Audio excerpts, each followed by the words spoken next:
Hi, and welcome to Mind Your Body. I'm Stephanie Stevens.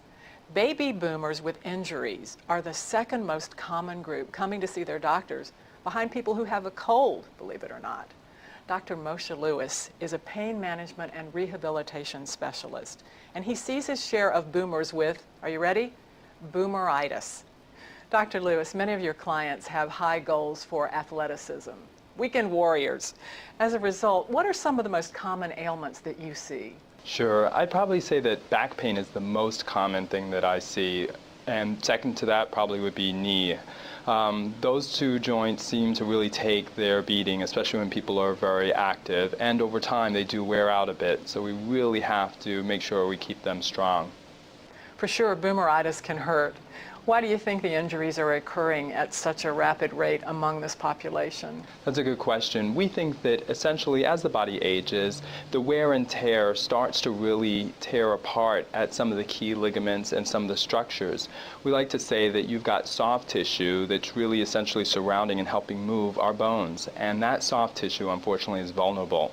Tissues like cartilage and ligaments don't have the greatest blood supply, and so over time, especially pounding and impact sports, and just certainly time itself also wears out that soft tissue component.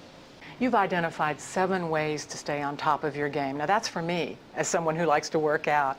And among those, you've grouped heat, water, and ice together as one concept. Would you explain that? Sure. Heat is excellent for increasing the blood flow to muscles.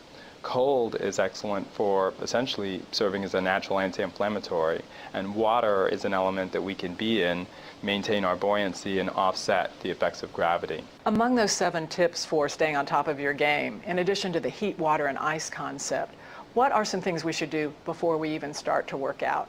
Right, so one of the first things that springs to mind is stretching.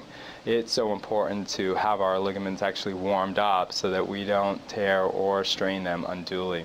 And then another key element that can work that's beneficial is cross-training. Many times we need to offset our exercise that's with impact with exercise that's not so intense. So for example, cycling and walking are excellent cross-training exercises.